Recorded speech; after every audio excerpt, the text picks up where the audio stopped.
ఖమ్మం జిల్లా కేంద్రంలో ఉద్రిక్తత చోటు చేసుకుంది. కాంగ్రెస్ పార్టీ కార్యాలయాన్ని ముట్టడించేందుకు బీజేపీ శ్రేణులు యత్నించడంతో కొంత ఆందోళనకరమైనటువంటి వాతావరణం నెలకొంది. ప్రస్తుతం కాంగ్రెస్ పార్టీ శ్రేణులు ఒక్కొక్కరిగా పార్టీ కార్యాలయానికి చేరుకున్నారు. వాళ్ళంతా కూడా రక్షణగా నిలిచే ప్రయత్నం చేస్తున్నారు. కాంగ్రెస్ పార్టీ ఆఫీసులోకి ఎవరు చొచ్చుకొచ్చినా ఖచ్చితంగా వారిపై విచక్షణరహితంగా దాడి చేస్తామంటూ కూడా బెదిరింపులకు గురైనటువంటి సిచ్యువేషన్ ఉంది.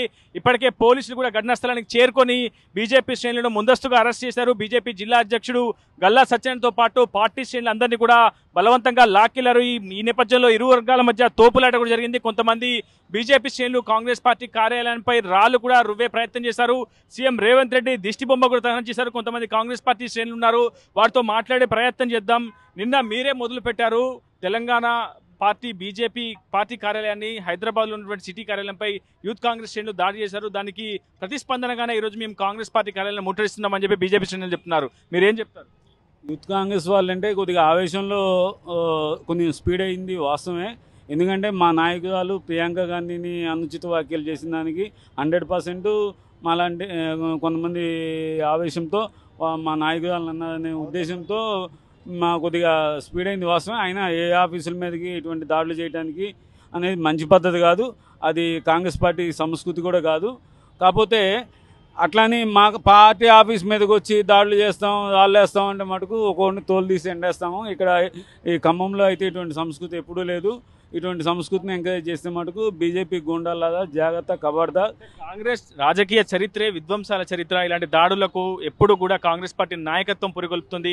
రాహుల్ గాంధీ చెప్పాడా ఇలా దాడులు చేయమని, ప్రియాంక గాంధీ చెప్పింది ఇలా దాడులు చేయమని. ఎందుకు ఇలా యూత్ కాంగ్రెస్ శ్రేణులు ఎందుకు ఒక్కసారిగా దాడి చేసే ప్రయత్నం చేశారని అడుగుతున్నది బీజేపీ. అదే మన ఆడబిడ్డనంటే మనకు ఆ బాధ ఏంటో, మన అక్కను మన చెల్లిను అంటే అట్లా మా లీడర్ అంటే బాధపడకుండా ఎవరు ఉంటారండి? ఇప్పుడు ఆవిడ ప్రియాంక గాంధీ కాదు, మా ఆడబిడ్డని ఇష్టం వచ్చినట్టు మాట్లాడి ఇష్టం వచ్చినట్టు చేస్తే అది చాలా తప్పు కదా. దానికి కొంతమంది ఆవేశపడి ఆ ఆఫీస్ మీదకి వెళ్ళి ధ్వంసం అనేది చేశారనేది అంటున్నారు. అదైతే పద్ధతి కాదు. అట్లని మా ఆఫీస్ మీదకి దాడులు చేద్దామని అవి చేద్దామని రమ్మనండి, మేము ఇక్కడే ఉంటాం. మా ఆఫీస్ మీద దాడులు ప్రతిదాడులు చేయడం సంస్కృతి కాదని మీరే చెప్పారు. మీ పార్టీ నేతలంతా కూడా గత కొద్దిసేపటి ప్రెస్ మీట్ కూడా పెట్టి చెప్పారు. మరి ఈ రోజు మీరంతా కూడా కర్రలు పట్టుకొని బయటకు వచ్చి నిలబడ్డారు. ఎందుకు కారణం ఏంటి? ఇప్పుడు మనం కాపాడుకోలేకపోవడం కూడా అది చేతగానితనమే. మేము చెప్పేది ఏంటంటే 100% ఈ దాడులు అయితే మంచివి కాదు. అట్లని మా మీద దాడి వస్తా అంటే మేమేమి గాజులు వేసుకొని కూర్చునేది లేదు.